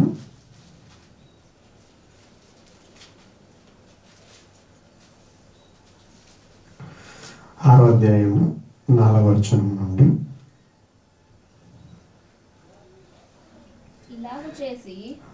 ఇలాగూ చేసి తప్పించుకొను. నీ కన్నులకు నిద్రైనను నీ కనురెప్పులకు కునుకు పాటైనను రానీయకుము. వేటగాని చేతి నుండి లేడి తప్పించుకున్నట్లు, ఎరుకువాని చేతి నుండి పక్షి తప్పించుకున్నట్లును తప్పించుకునము. వేటగాని చేతిలో నుండి లేడి తప్పించుకున్నట్లు. వేటగాడు అంటే ఎవరండి? క్రైస్తవులు. మనకి వేటగాడు ఎవరండి? సాతానే. వేటగాడు ఎవరు? సాతానే. సాతాను చేతిలో పడ్డారంటే తప్పించుకోవడం కష్టం. ఈజీగా వదిలేస్తాడా? వదలడు. ఏదో ఒక పాపంలో పడ్డవారనుకోండి, అది ఈజీగా వదలదు. వదులుతాడా? ఏదో ఒక గాలం వేసునికి పట్టి వేసింటాడు. గాలంలో చిక్కుకున్న విశ్వాసి సామాన్యంగా దాన్ని వదిలించుకొని రావడం చాలా కష్టం అండి. అందుకే ఇక్కడ సామెతల గ్రంథంలో ఎంత చక్కగా రాయించాడంటే చూడండి, 5వ వచనము, వేటగాని చేతి నుండి లేడి తప్పించుకున్నట్లును. తప్పించబడ్డారంటే ఎంత హ్యాపీగా ఉంటుందంటే లేడీ ఏంటంటే మన తెలుగు కన్నడ బైబిల్ ఉంది కదా, ఒకసారి చదవండి ఎవరైనా ఒకసారి. కొన్ని పదాలు మన లోపలికి వెళ్ళవు, ఎందుకంటే మన లాంగ్వేజ్ కాదు తెలుగు. కొన్ని పదాలు మన లోపలికి వెళ్ళాలంటే కన్నడలో బాగా అర్థంగా మన లోపలికి వెళ్తుంది. ఎందుకంటే కన్నడ మీడియం మనం చదివాము కాబట్టి ఆ లాంగ్వేజ్లో కొద్దిగా కొన్ని పాయింట్స్ ఎగులుతాయి, కొన్ని పాయింట్స్ తెలుగులో మనకి అర్థం కాదు. లేడీ అంటే ఏంటి బ్రదర్? చదవండి.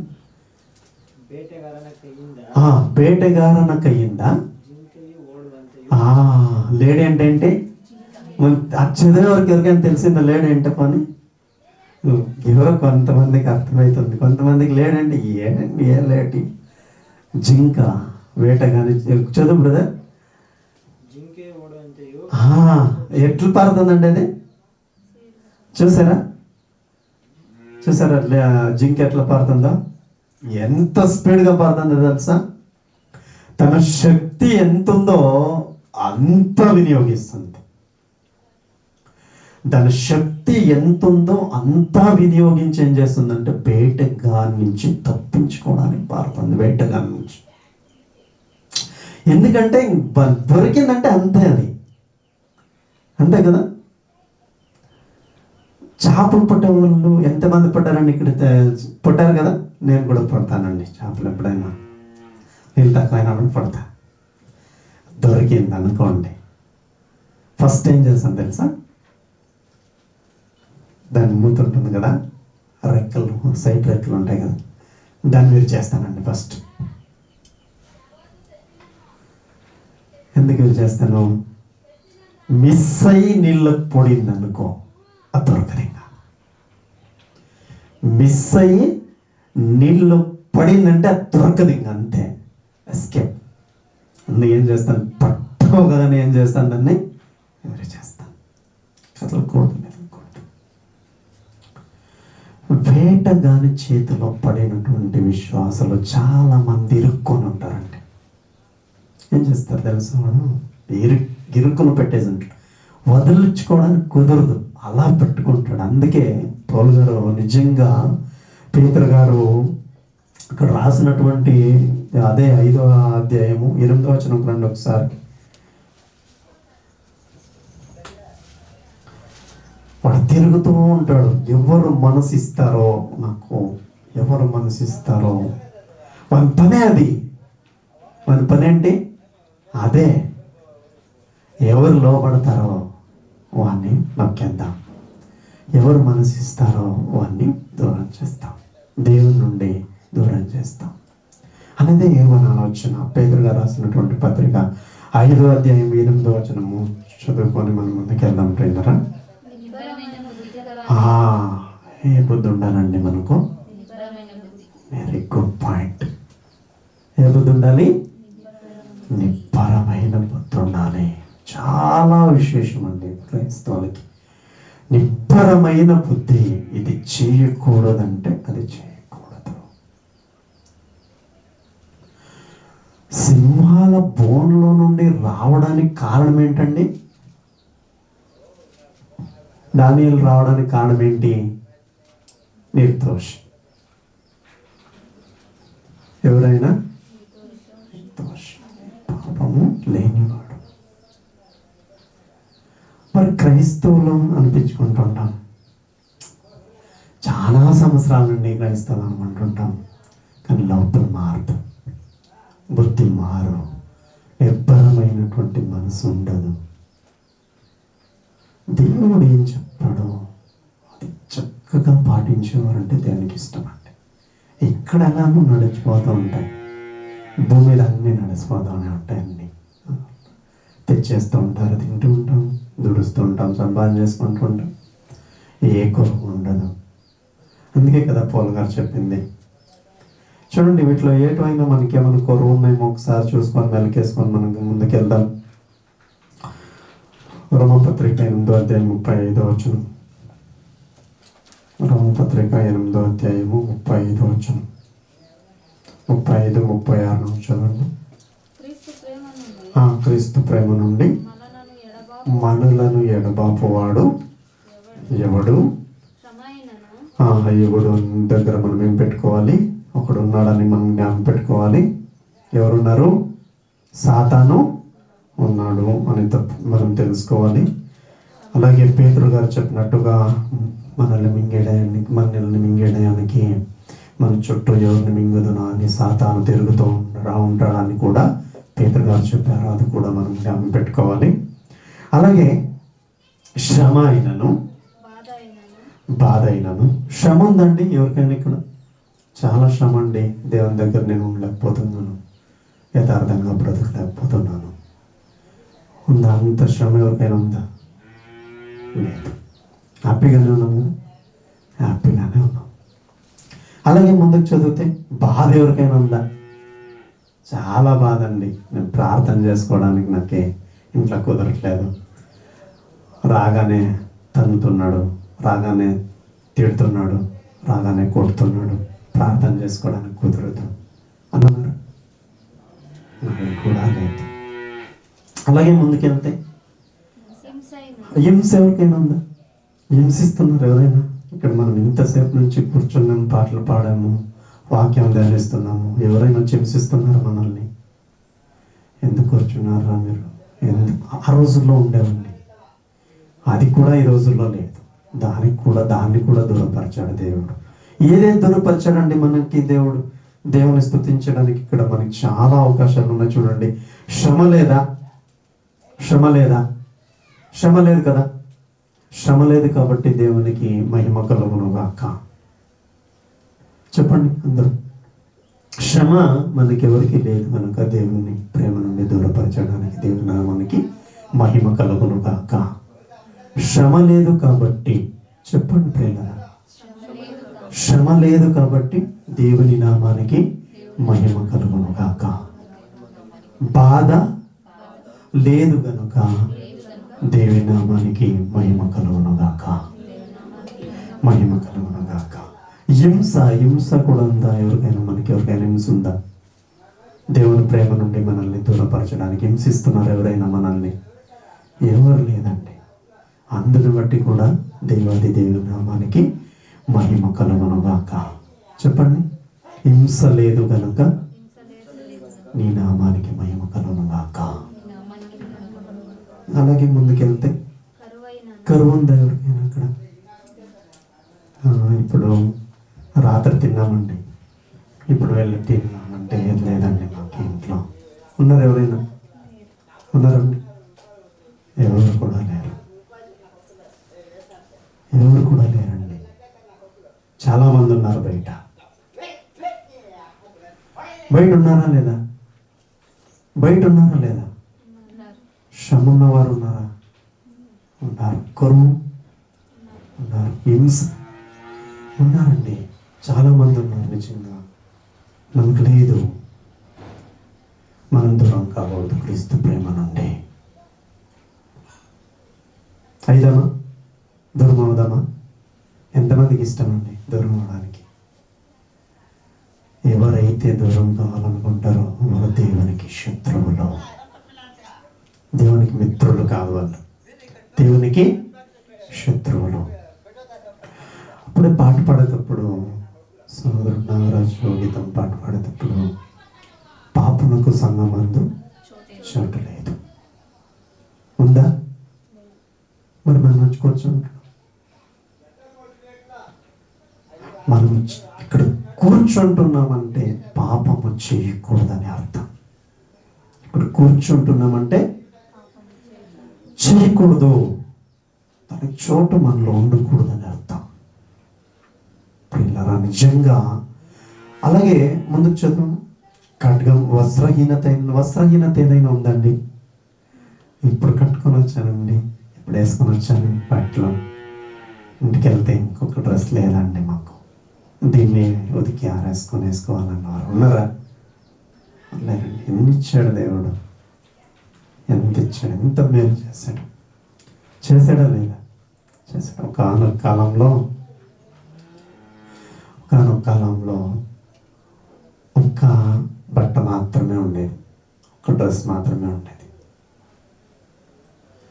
అలా జ్ఞాపకం ఉంది ఎవరికైనా? నాకు ఒకే డ్రెస్ ఉండేదండి అన్నవారు. జ్ఞాపకం లేదు ఎవరికైనా? ఒకే డ్రెస్. ఎవరైనా చూసారా? పోనీ ఒకే డ్రెస్ ఉండేదండి వాళ్ళకి. బయటికి వెళ్ళి వస్తే దాన్ని వేసి దాన్ని ఉతికేసి దాన్నే వేసుకునేవారు. చూసారు? నేను చూసానండి. మా తాతకు ఉండేది ఒకే డ్రెస్ ఉండేది. అప్పుడు ఏదైనా పనికి వెళ్ళి వస్తే మరలా దాన్ని ఉతికేసి లోపల కూర్చొని ఆయన ఉతికేసి దాన్ని వేసుకునేవారు. ఇప్పుడైతే మా ఇంట్లో ఏమన్నాయో తెలియదు. ఇంత మేలు చేసిన వాడు దేవుడు. ఇంతేకాదు, ఇంతటిలో అయిపోదు. నువ్వు చనిపోయాక కూడా, నేను చనిపోయాక కూడా నిన్ను ప్రాణాలతో పెడతానన్నాడు, నిత్య జీవం ఇస్తానన్నాడు. ఎంత గొప్ప దేవుడు అంటే ఆయనకు విధేయులు కాకపోతే ఇంకెవరికి అవుతామండి?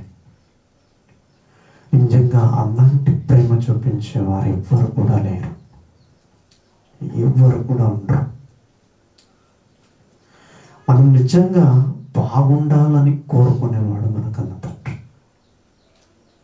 పోయిన వారము మనం ఒక్క మాట చూసాం కదా మన మెసేజ్లో.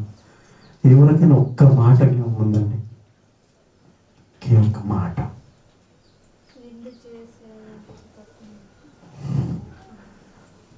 విందు చేసేవారి ఇంటికి పోవటం కంటే ప్రలాపించు వారింటికి వెళ్ళటం మంచిది. చూడండి, కొన్ని కొన్ని విషయాలు మనకి ఆటోమేటిక్గా మనమే మర్చిపోతూ ఉంటాం. ఇవన్నీ చేసేవాడు ఎవడో ఒకడు ఉన్నాడు మన మధ్యలో. ఎవరు? వాడే సాతాను. అందుకే పేతురు గారు చెప్పారు, మెలకువగా ఉండండి, మెలకువ కలిగిన ఆలోచన కలిగిన వారు ఉండండి. దేవునికి ఏది ఇష్టమో, దేవుని ఆలోచన ఏదో అది మాత్రం నెరవేర్చేవారుగా మీరుండండి. ఒక మాట మీరు గమనించాలి, మన ఆలోచన మన మదిలో రాకముందే ఎవరికి తెలుసండి? తెలుసు. మరి మనం తప్పు చేయక, పాపంలో పడిపోక, యథార్థంగా ఉండాలంటే ఎవరికి ఒప్పించాలండి మన ఆలోచన? దేవునికి ఒప్పించాలి. తండ్రి, ఈ ఆలోచన నాకు రాకూడదు, తండ్రి నాకు ఈ ఆలోచన రాకూడదు. అందరూ ఒకసారి చెప్పండి, తండ్రి నీకిష్టము కానటువంటి ఆలోచన, మీరు ఇష్టపడని ఆలోచన నా మదిలోనికి రానియకము. తండ్రి నా ప్రార్థన ఆలకించము. ఆమేన్. అలాగే మనం ఇంకొక వచనం చూసుకుంటాం. మనం ముందుకెళ్దామండి. పిల్లరా, మత్తయి సువార్త 7వ అధ్యాయము, మత్తయి సువార్త 7వ అధ్యాయము.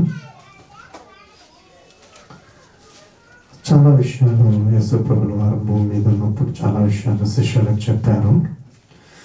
కొన్ని విషయాలు మనం చూసుకొని మనం ముగించుకుందాం. 7వ అధ్యాయము 21వ వచనం.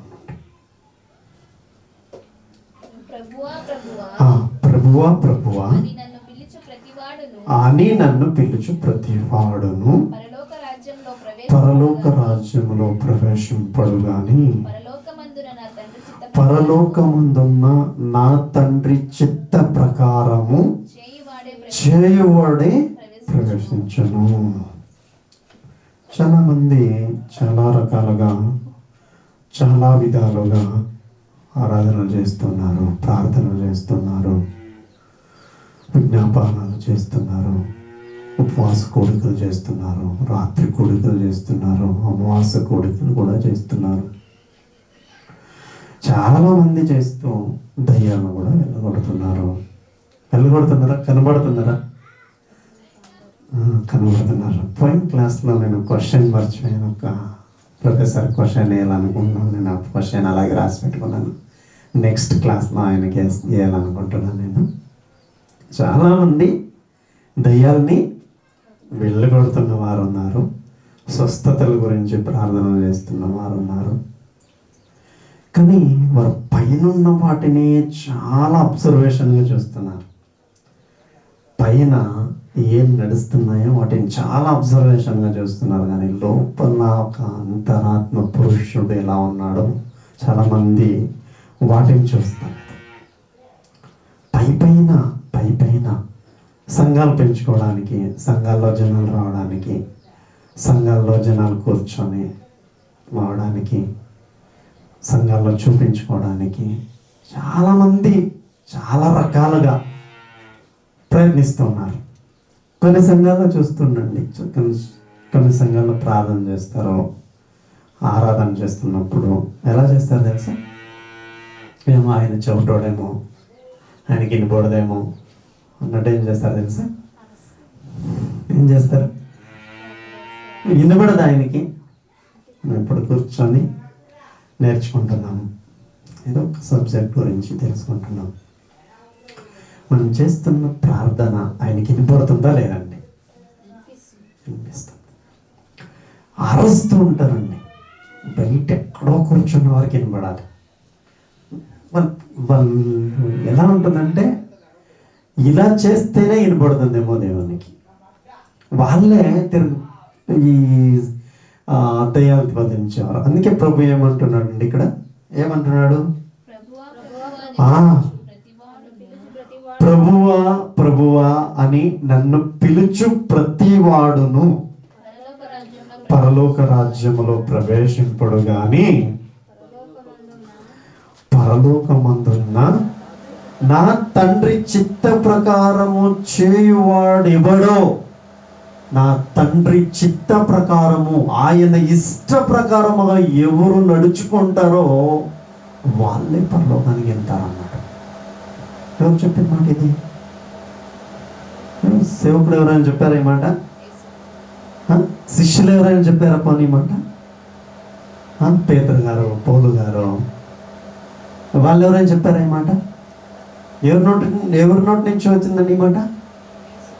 యేసు ప్రభు వారి నోటి నుండి వచ్చినటువంటి మాట. నా తండ్రి చిత్త ప్రకారముగా ఎవరు ఉంటారో, ఎవరు నడుచుకుంటారో వాళ్ళే పరలోకానికి వెళ్తారు. చాలా మంది రావచ్చు, చాలా మంది కూర్చోవచ్చు, చాలా మంది మేము క్రైస్తవులమే, చాలా సంవత్సరాల నుండి మేము విశ్వాసాలమే చెప్పుకోవచ్చు.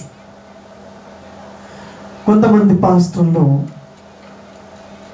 దయ్యాలు వదిలించుకోవచ్చు. వారిని కూడా అంటున్నాడు నీ పేరిట చదవమలాగే వారినే అంటున్నాడు. చూడండి, బోధించే వారికి తండ్రి చిత్త ప్రకారం చేయువాడేవాడో వాడే ప్రవేశించును. ఆ దినమందు అనేకులు నన్ను చూచి ప్రభువా ప్రభువా మేము నీ నామమున ప్రవచింపలేదా. కొంతమంది ప్రవచనాలు కావాలి అంటారు, ప్రవచనాలు కావాలి అంటారు. ఏం ప్రవచిస్తాము? ప్రవచనం అంటే ఏంటి? ప్రవచనాలన్నీ నెరవేరాయండి, ఇంకా ప్రవచనాలు కావాలంటారు కొంతమంది. ఏం కావాలి ఇంకా నీకు? ఆయన చిత్త ప్రకారముగా చేసేవాడే పరలోకానికి వెళ్తాడని చెప్పాక ఇంకేం ప్రవచనం పట్టుకొని నువ్వు వెళ్తావు పరలోకానికి? ప్రవచించినటువంటి ప్రవచనాలన్నీ యేసు ప్రభు పట్ల నెరవేరాయా లేదా? నెరవేరాయా లేదండి? నెరవేరాయి. చాలా సంవత్సరాల క్రితం యెషయా ప్రవర్తించాడు. ఆ ప్రవచనాలన్నీ నెరవేరాక ఇప్పుడు కూడా సంఘాల్లో దాన్ని పట్టుకొని ఎలాడుతుంటారండి. ప్రవచనం కావాలి, ప్రవచించాలి. ఇక్కడ కూర్చొని ప్రవచించడం అంటే ఏంటంటే నీకు ఈ భవిష్యత్తులో ఏమో అవుతుంది అని, నీ భవిష్యత్తులో ఏదో అవుతుందని, నువ్వు దేవుని చిత్త ప్రకారం ఉంటే పరలోకానికి వెళ్తావు అని చెప్పాడా లేదా యేసు ప్రభు? చెప్పాడు. దీన్ని సైడ్కి పెట్టేస్తే ప్రవచనం పట్టుకొని అలాడవారు కూడా. ఈరోజు క్లాస్ అయితే నేను ఈ క్వశ్చన్ ఆయనకి అడగాలనుకుంటున్నాను. నేను ఈరోజు ఆయన వచ్చేటప్పుడు ఉంటే చూద్దాం, దేవుని చిత్తం ఏమైతే అది కానుగాక.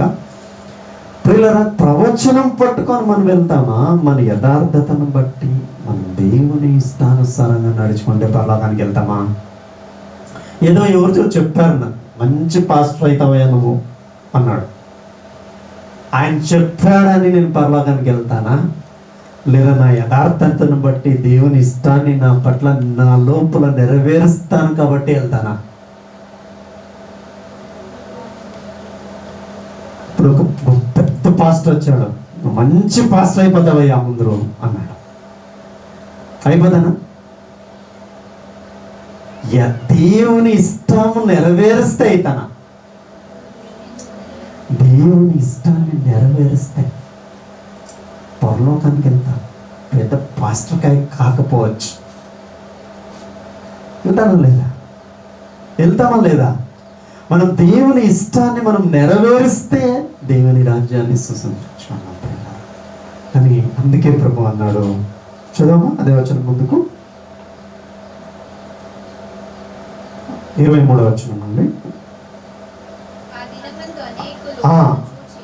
నన్ను చూచి ప్రభువా ప్రభువా మేము నీ నామమును ప్రవచింపలేదా? నీ నామమున దెయ్యమును వెళ్ళగొట్టలేదా? నీ నామమున అనేకమైన అద్భుతములు చేయలేదా అని చెప్పుదురు. అప్పుడు నేను మిమ్మును ఎన్నడను ఎరుగను. అక్రమము చేయువారులారా నా యొద్ద నుండి పొందని వారితో చెప్పుదును. పిల్లరా, ఎన్నోసార్లు వచ్చి సంఘంలో కూర్చున్నాను కదా ప్రభా, నీ మాటలు విన్నాను కదా ప్రభా. నేను మారకపోతే, నా అంతరంగంలో శుద్ధి లేకపోతే, ఆయన నివసించడానికి యోగ్యమైన హృదయముగా నన్ను నేను మార్చుకొనకపోతే, మనము కూడా ఏదో ఒక రోజు ఆయన ముందు నిలబడినప్పుడు, తండ్రి అన్నిసార్లు నీ ముందు కూర్చున్నాను కదా, ఎన్నిసార్లు సంఘానికి వచ్చాను కదా, ఎన్నిసార్లు నేను ఆరాధించాను ప్రభా, ఎన్నిసార్లు నిన్ను స్తుతించాను ప్రభా, ఎన్నిసార్లు బోధించాను, ఎన్నిసార్లు పాటలు పాడాను, ఎన్నిసార్లు నీ సేవ కొరకై డబ్బులు సమకూర్చి ఇచ్చాను కదా ప్రభా. నాకు ఆకలి తెరవా అంటే నువ్వెవరో నాకు తెలీదు, పో అనుకోవద్దు. అలాంటి స్థితిలో మనం ఏ ఒక్కరు కూడా ఉండకూడదని నేను మనస్ఫూర్తిగా కోరుకుంటున్నాను. ప్రేమరా, మనం ఈరోజు విన్నటువంటి మాటలు దాన్ని తప్పింపబడడానికి కారణం ఏంటి? యథార్థత, నిర్దోషి. ఆయన దేవుని ఎదుట ఎలా ఉన్నాడంట? ఆయన చెప్పిన మాట, దేవుని ఎదుట నేను నిర్దోషునిగా ఉన్నాను కాబట్టి నేను ఈరోజు తప్పించబడ్డాను. ఆయన ఎదుట నేను నిర్దోషిగా ఉన్నాను కాబట్టి ఒక దూతను పంపి వాటికి నోర్లను కట్టి వేశాడు దేవుడు. నిర్దోషిగా కాకపోతే ఏం చేసేవాడు? దానియేలు నిర్దోషి కాబట్టి బయటకు వచ్చాడు. మనము నిర్దోషులమైతే నిత్య రాజ్యములో దేవుడు ఎదుట. మనము నిర్దోషులు కాకపోతే మనందరికీ ఆయన చేతనే బయటకు నెట్టవేయబడతాం. ప్రియులారా, సంఘానికి వస్తున్నాం, దేవుడు అవకాశం ఇస్తున్నాడు. ఆ మహాదేవుని స్తుతించేటువంటి మహాభాగ్యాన్ని ఇస్తున్నాడు, అవకాశాలు ఇస్తున్నాడు. కూర్చుంటున్నాం. మనం మెలకువగా లేకపోతే దుష్టుడు ఎవరిని నిండుదనా అని వెతుకుతూ మన చుట్టూ తిరుగుతూ ఉంటాడు. మెలకువ లేకపోతే మనం వాని ఆలోచనలకు లోబడతాం. దేవుని ఇష్టానికి నెరవేర్చేవారుగా మనం ఉండము. ఆయనకు అసహ్యములుగా మారిపోతాం, మనం ఆయనకు శత్రువులకు మారిపోతాం. ఆయన ఒకరోజు వాక్యం చెప్పాను ప్రభా, వాక్యం విన్నాను ప్రభా, కూర్చొని ఆరాధనలో ఉన్నాను ప్రభా, వారం తప్పకుండా వెళ్ళాను ప్రభా, ప్రతి వారము ఏదో ఒక కార్యక్రమానికి తప్పుగా నేను సహాయం చేశాను ప్రభా, నా కష్టార్జితం ఇచ్చాను కదా ప్రభా, నాకు ఆకలి తెర ప్రభా అన్నప్పుడు ఆయన మిమ్మల్ని నేను ఎరుగను అనే కాలం వస్తుంది. ప్రియులరా, అలాంటి వారిని ఏ ఒక్కరు ఉండకూడదు. అలా అనిపించుకునే వారిని మనం ఏ ఒక్కరు కూడా ఉండకూడదని నేను మనం చేసుకుంటున్నాను. ప్రియులరా, మనం కళ్ళు మూసుకొని ప్రార్థించుకుందాం. అలాంటి స్థితిలో ఇన్ని రోజులు మనం మెలకువ లేనటువంటి ఆలోచన కలిగి దుష్టుడు మనకి పెరవేసినప్పుడు, దుష్టుడు వేటగాడిగా మనకి రోజు మనకు కనబడ్డాడు. వేటగాని చేతిలో చిక్కినటువంటి జింక ఎలా తప్పించుకుంటుందో అలా తప్పించుకునే వారుగా మనం ఉండాలని మనం ప్రార్థన చేద్దాం. ప్రియులరా, మనం కళ్ళు మూసుకొని దేవుని సహాయం అడగదాం. ఎందుకంటే మనం ఏది మాట్లాడతామో ఆ మాట బయటకు రాకమునపో ఆయనకు తెలుసు. కనుక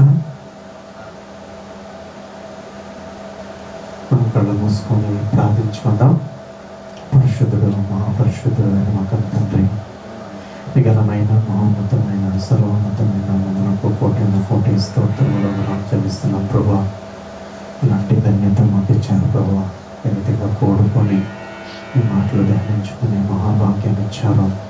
మేము మెలకువగా లేకపోతే మా పరిస్థితి ఏంటో మాకు బయటపరిచారు తండ్రి. దుష్టుడు మా చుట్టూ తిరుగుతుండగా మేము మెలకువగా లేకపోతే అంటే మా ఆలోచనలు మారి వాని ఆశలు నెరవేర్చేవారుగా మేము మారతాము. కనుక తండ్రి చిత్తమును ఎవడు నెరవేరుస్తాడో వాడే నిత్య రాజ్యములో ప్రవేశిస్తాడని మీరు సెలవిచ్చారు. తండ్రి, మీ చిత్తము నెరవేర్చేవారుగా తండ్రి మేము ఉండడానికి మాకు సహాయం చేయండి.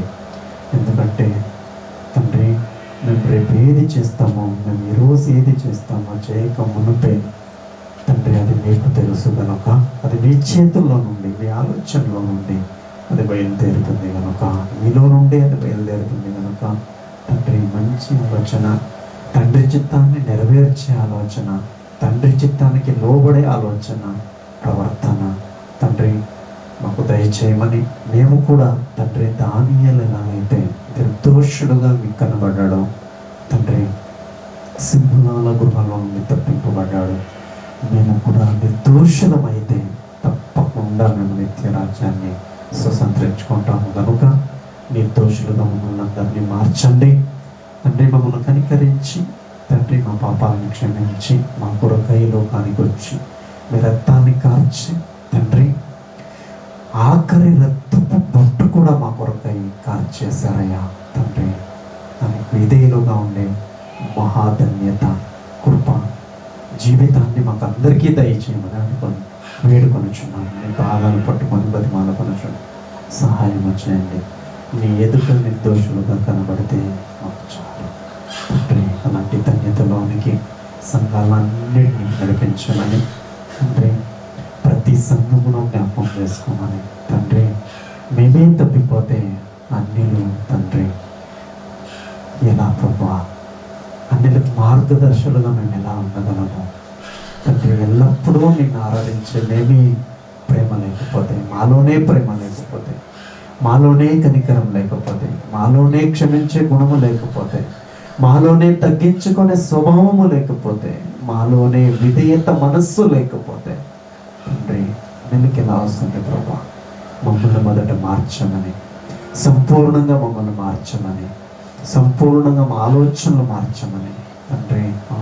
ప్రతి ఒక్క క్యారెక్టర్లో తండ్రి నీకు విధేయులుగా ఉండడానికి సహాయం చేయమని మమ్మల్ని అందరినీ చేరవచ్చిన అందరినీ సమయంలో సమర్పించుకుంటూ నీ చిత్తమే మా పట్ల నెరవేర్చుకోమని ఘనత మమ్మల్ని మీరు ఒక్కరికే చెల్లిస్తూ ఇంతవరకు ఈ పరిశుద్ధాత్మ సహాయం ద్వారా నడిపించినందుకు మీకు మరొకసారి కృతజ్ఞతాస్తుతులు చెల్లిస్తూ మమ్మల్ని మేము తగ్గించుకొని, నన్ను నేను సంపూర్ణంగా తగ్గించుకొని, సంపూర్ణంగా నీకు విధేయుడుగా నన్ను సంపూర్ణంగా మార్చమని, నీ జ్ఞానాన్ని మరింత జ్ఞానంగా తండ్రి నాకు దయచేయమని, సంఘానికి మాదిరిగా తండ్రి, సంఘానికి తండ్రి మీరు శిరస్సు ఉండగా శిరస్సుకు లోబడే తండ్రి మమ్మల్ని అందరినీ మార్చమని ఘనత మహిమ ప్రభావాన్ని మరొకసారి మీ ఒక్కరికి అర్పిస్తూ నన్ను నేను మరొకసారి తగ్గించుకొని నామకు ప్రస్తుతం అతి పరిశుద్ధమైన నామమున చిన్న ప్రార్థన సమర్పించుకొని